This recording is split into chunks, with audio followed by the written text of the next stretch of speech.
Voilà, en direct de Paris. On a coûté une photo Joël Mbetengue, donc toujours grand combattant, boyebi dans l'histoire, il y a culture en Boga Nabiso. Bangonde ba simbaka culture, musique en Boga Nabiso na kata poto. Bon ba sala minene, ba Bercy, oh ba Olympia, ba Zénith, ba artiste et Simba, photo Joël Mbetengue. C'est-à-dire qu'ils sont des gens oyo, ils ont en tout cas beaucoup apporté dans la kata culture en Boga Nabiso. Mais le lot est comme minenge koma, même bon d'abord pour déjà fait longtemps hein. Ouais, très longtemps. Hein? Ravi de te revoir encore, les grands combattants. On était toujours dans le même domaine. Voilà. Bon, voilà. Donc, franchement, au combat avec Boubounek, pour la musique, pour la musique, vraiment avec plaisir. Donc, quand même, vraiment, nous avons lelo. Mon ami à Paris. Voilà. Vraiment, ça grâce quoi. Ça grâce. Tout le monde a déjà calé. Ça, c'est bien. Après, on a eu Bruxelles, Delma, au mariage à Petit Moua Balaïkouna. Et puis, mais bon, tout le monde a été obligé. Bruxelles, Paris, président,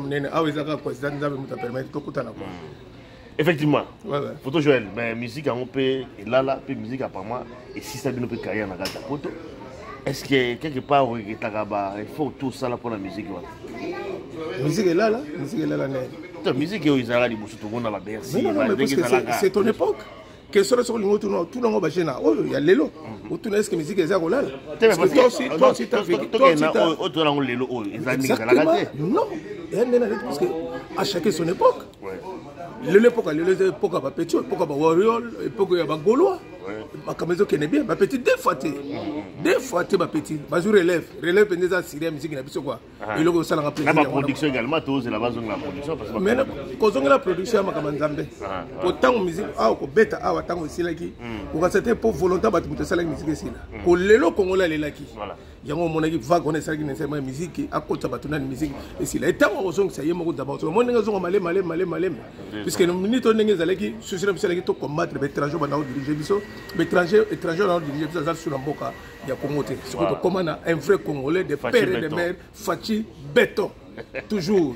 Alors, on va nous dire que Sabinoté, musique, na minito, na moni raison pour laquelle la musique est bétaraté, na moni raison pour laquelle était prévenir petit fallia aux arabes dans l'arena. Batika pété volé, batika pété bêta. Donc voilà quoi. Mais yo personnellement, il faut tout ça là. Dans la maison mère, il faut tout jouer un Mbetengue, c'est où ranson maison mère. Mais il faut tout ça là. Est-ce que au monde en bien? Basunga badote pour le lot après sur récompense au soir. Récompense au temps. Au monde on a caractère abisso africain ba congolais précisément. Qui pour na salaki pour na pese que vous na pas il faut obliger aux hommes mais non. Yo ba no ça no rapona ndenge. Est-ce que voilà na pese non? Non. Pour le temps basunga ba temps ça sera batou ezali comme le lonza mais soka toujours to soulier. Wora zala jamais non. On a ba misisi ba zala non. Bino soko botanga ka partir ya ba wora so. Pour botanga profiter botanga papa va te mener te ba poser. Ah moi référence à Makasi là wera. Mais référence à Makasi pour ma génération là parce qu'on les a peu ngala génération au fia masalanga génération ngala la musique makila. La musique makila. On boit qui ça na kosi Shikito Mushashino. On boit qui ça au près de moi comme on a maison mais. Na boxa te ba boxa raté na sunga ina ba pete boxa raté woni identité o boxa woni c'est identité na boxa raté na sunga pete pour guerre o ya petit JB na pete wori ça tellement makasi il fallait se comprendre mettre ba qui t'avait intervenir pour me coacher kimia on te téléphone to chat toujours kimia OK tout c'est bien mais comme tu l'as ton tout le temps parce que vous en makambila ça là pour le Pemboka mais est-ce que tu penses que les oyo combattant la carte à poto est une chose d'importance parce que le bien déjà mon tout va non bundela a des sociétés est-ce que combien ça chose na sens à la carte non combattant et amu tout combattant et idéologie et blocage combattant et yo ezanga tout ça bon abo et lingo le battre combat aussi là ka pour nani toujours congolais combattant toujours pour mbo tout ce qu'on na zambo na besoin de délivrer telle façon nga zo souffrir nga zo bunda kaka biso mo ba kon le to che bakal ah congolais to lingi nzambe to so le bien tout cela bien pourquoi puisque mboka neza mboka elengi mukolo biso na lobanga toujours mukolo to la solidaire au monde bangona ba ko bunza kapso ba ya le soto ba ko kiba c'est ce que biso ba kongo to bosala ka eza midanga to zerete eza to so ba binduke ba calibre so ikombete eza kaka biso to la ini to za lo moko ba biloko yo toujours ekosila donc voilà tant ba bomoko ningo lobani parce que je crois que tout ça habité bo to bomoko to za ba ba ba za na bango apura non to za lo bomoko to za na boyokani. Ce Congolais, c'est un peuple jaloux. Congolais, c'est un peuple okosala nyonso soka lingi tete note okosala nyonso to ozwi likolo kiti on a tia kolobano na lingi te mutu wana te asalaka mabe tane ba combattre gouverneur na biso Gentil Ngobela tane ba combattre na président nini a parlé ya nini ya assemblée provinciale te akozaka na guerre te wana tous ces amaya moto akozaka na guerre te wana bebe équipe mike guerre na kozala également aussi mais non na auto ko loblango dernièrement sur talent TikTok ba bato ba ko bazala niveau même à gentilité wana za ba faux discours s'il vous plaît total la vérité en face ngam mettez en pause s'il vous plaît bana Congo bana poto vérité ya mo qui les a photo Joël mettez na ko raté voilà la tigala toujours égal à moi-même.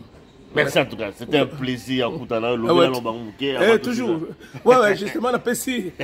Bambeteng tout, Bambote Belé. Alors, tellement de belé, mon attend, comme on a déjà Nazana en plein boulot, Azunga au pied levé. Yep, Naza, pire petit fait, combattant au Bundal, on va tomber. Baguette à 40 à 45 quoi. Mais toujours, tu auras toujours gagnant. Voilà. Merci encore, mon cher frère. Merci en tout cas, photo Joël Mbeteng. Toujours. Vous êtes toujours jeune, c'est bizarre. Grâce à un on a ce que. Oh non, Nazo Sala Bazongi Sarate, mais c'est comme ça, Mazo Salenga Beleta, grâce à l'Ambeteng. Mambo le pousse à mettre toujours. Et Lengi. Merci en tout cas, Mbeteng. C'était un plaisir. Koutana, photo Joël Mbeteng. Il y a Paris, toi à Paris, un bon week-end là-bas, on a biso. Donc ça, la moitié bien moi tout. On a fait une rame week-end. Ah là là, Panama, donc place mon pina qui toque au hôtel, vraiment il toque quoi. Tout vraiment plus là. Allez, bon week-end là-bas, tout bon là, on a biso partout. À très bientôt donc, boutique madame. Ciao, ciao, ciao.